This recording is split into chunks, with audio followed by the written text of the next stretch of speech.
कहानी की दुनिया चैनल में आप सभी का स्वागत है दोस्तों। जब मैं रात को घर पहुंचा तो मेरी पत्नी ने खाना लगाया। मैंने उसके हाथ अपने हाथों में लिए और कहा, मुझे तुमसे कुछ कहना है। वह शांत बैठकर खाना खा रही थी। उसकी आंखों में कुछ दर्द सा साफ नजर आ रहा था। अचानक मुझे नहीं पता कैसे कहूं, मगर मुझे उसे बताना ही था। मैंने बड़ी शांति से कहा, मुझे तलाक चाहिए। जैसे उसे मेरे शब्दों से कुछ फर्क ही नहीं पड़ा, बल्कि उसने मुझसे पूछा क्यों तलाक चाहिए। मैंने उसके सवाल को अवॉइड किया तो उसे गुस्सा आ गया। उसने चम्मच उठाकर फेंक दिया और जोर से चिल्लाई, तुम इंसान नहीं हो। उस रात हमने एक दूसरे से बात नहीं की। वो रो रही थी। मुझे पता था कि वो जानना चाहती है कि आखिर ऐसा क्या हुआ जो हमारा रिश्ता टूटने की कगार पर आ गया। मेरे लिए उसके सवालों का जवाब दे पाना नामुमकिन था। मैं किसी और से, जेनी नाम है उसका, प्यार करता हूँ। अब मुझे उससे प्यार नहीं रहा। मैंने उसके बरसों के प्यार की सजा दे दी थी।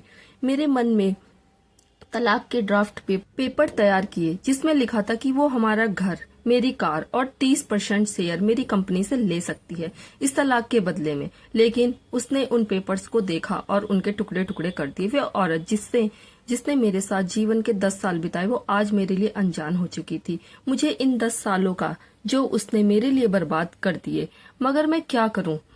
जो हो चुका है उसे मैं बदल नहीं सकता, क्योंकि मैं किसी और से, अपनी पत्नी से भी ज्यादा प्यार करने लगा था। आखिरकार उसके सब्र का बांध टूट गया। वो फूट फूट कर मेरे सामने रोने लगी। मेरे लिए उसका रोना एक तरह से उसकी रिहाई की तरह था। तलाक की ये बात जो कई दिनों से मुझे परेशान कर रही थी, अब बिल्कुल साफ हो चुकी थी। अगले दिन मैं काफी लेट घर आया। मैंने देखा वो टेबल पर बैठकर कुछ लिख रही थी। मैंने शाम का खाना नहीं खाया था, लेकिन फिर भी मैं सीधे ऊपर अपने कमरे में चला गया और सो गया, क्योंकि पूरे दिन जेनी के साथ रहने और ढेर सारा कामों ने मुझे थका दिया था। वो शायद रात को उसी टेबल पर लिखते लिखते सो गई। सुबह उसने तलाक देने की शर्त बताई। वो मुझसे कुछ भी नहीं लेना चाहती। उसे सिर्फ तलाक से पहले 1 महीने का समय चाहिए। उसने रिक्वेस्ट की, 1 महीने में हम दोनों वही पुराना वाला जीवन जिए जो संभव हो सके, क्योंकि आने वाले महीने में हमारे बेटे के एग्जाम थे। वो नहीं चाहती थी कि हमारे टूटे रिश्ते का प्रभाव उसकी पढ़ाई पर पड़े। मुझे भी ठीक लगा, मगर वो कुछ और भी चाहती थी। जैसे शादी के दिन उसे उठाकर शादी के रूम तक ले गया था, उसी तरह से रोज 1 महीना उसे बेडरूम तक उठाकर मुख्य द्वार तक ले जाऊं। मुझे लगा ये पागलपन है, मगर इन दिनों को थोड़ा अच्छा बनाने के लिए मैंने उसकी शर्त मान ली। मैंने जेनी को अपनी पत्नी की सभी शर्तें बताई। वो हंसने लगी। उसे लगा मेरी पत्नी कितनी भी अनर्गल तरीके से अपना ले, तलाक तो होना ही है। मेरी पत्नी और मैं किसी से भी इस दौरान नहीं मिले थे, लेकिन उस दिन जब से उसे पहली बार उठाकर गेट तक ले गया तो हम दोनों काफी अजीब लग रहे थे।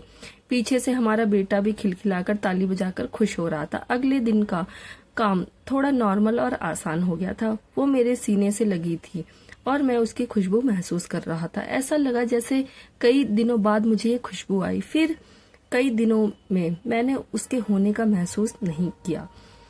वो अब पहले जितनी यंग नहीं और चेहरे पर कुछ हल्की रेखाएं नजर आ रही थी और बाल भी सफेद होने लगे थे।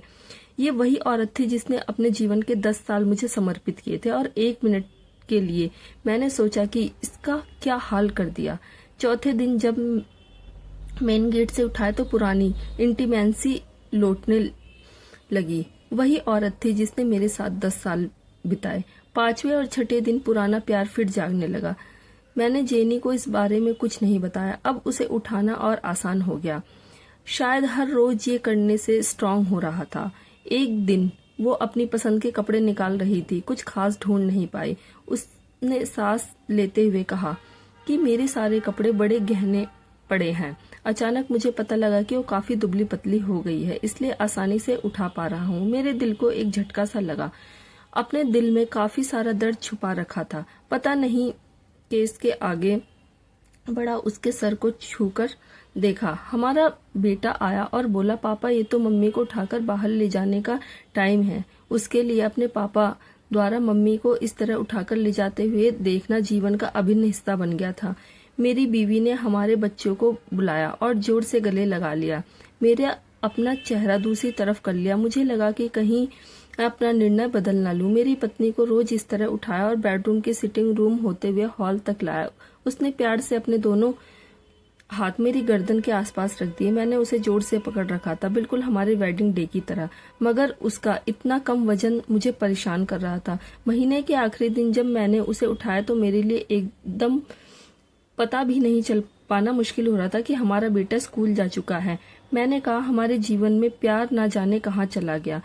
अपनी कार से ऑफिस गया और कूदकर बाहर आ गया, बिना कार को लॉक किए। मुझे डर था कि एक पल की भी देर मेरा दिल बदल ना दे। ऊपर गया, जेनी ने दरवाजा खोला। मैंने उससे कहा, सॉरी जेनी, अब मैं अपनी पत्नी से तलाक नहीं लेना चाहता। उसने मुझे देखा और मेरे सर पर हाथ लगाकर कहा, तुम्हें तो बुखार नहीं है? मैंने उसका हाथ हटाकर कहा, सॉरी जेनी, मुझे अब तलाक नहीं लेना। हमारी शादीशुदा जिंदगी शायद हम दोनों के ध्यान न देने की वजह से बोरिंग हो रही थी, लेकिन इसका मतलब ये नहीं कि हम एक दूसरे से प्यार नहीं करते। अब मुझे एहसास हुआ है कि जिस दिन से उसे शादी करके अपने घर लाया, उस दिन से जीवन के आखिरी दिन तक मुझे उसका साथ निभाना है। जेनी अचानक होश में आई। उसने मुझे एक जोरदार चांटा जड़ दिया और मेरे मुंह पर दरवाजा बंद कर रोने लगी। सीढ़ियों से नीचे आया और कार में बैठ गया। आगे एक फूल वाले की दुकान पर रुका, अपनी प्यारी पत्नी के लिए एक सुंदर सा गुलदस्ता लिया।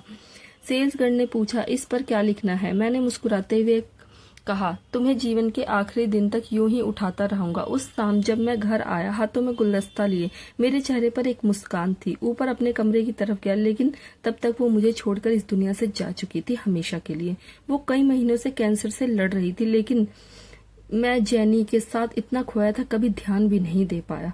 पता नहीं जल्दी ही मुझे छोड़कर जाने वाली है। वो सिर्फ मुझे और मेरे बेटे के रिश्ते को टूटने से बचाना चाहती थी। चाहे मैं उससे तलाक लेना चाहता था, लेकिन फिर भी उसने मुझे अपने बच्चे की नजरों में एक प्यारा पति और पिता बना दिया था। जीवन की छोटी छोटी बातें रिश्तों में बहुत महत्व रखती हैं। बड़ा घर, बड़ी कार, संपत्ति, बैंक बैलेंस, ये खुशियों का हिस्सा जरूर बन सकते हैं, मगर अपनों के बिना इनकी कोई कीमत नहीं। इसलिए अपने प्रियजनों, अपनी पत्नी, अपने बच्चों के लिए समय निकालें और हर वो काम करें जो आपके एक दूसरे के करीब रखे, प्यार बढ़ाए। तभी आप एक सच्ची खुशनुमा शादीशुदा जिंदगी जी सकते हैं। अगर ये शेयर ना भी करें तो कुछ नहीं होगा, लेकिन हाँ, हो सकता है आपका एक शेयर किसी के टूटते घर और जीवन को बचा ले।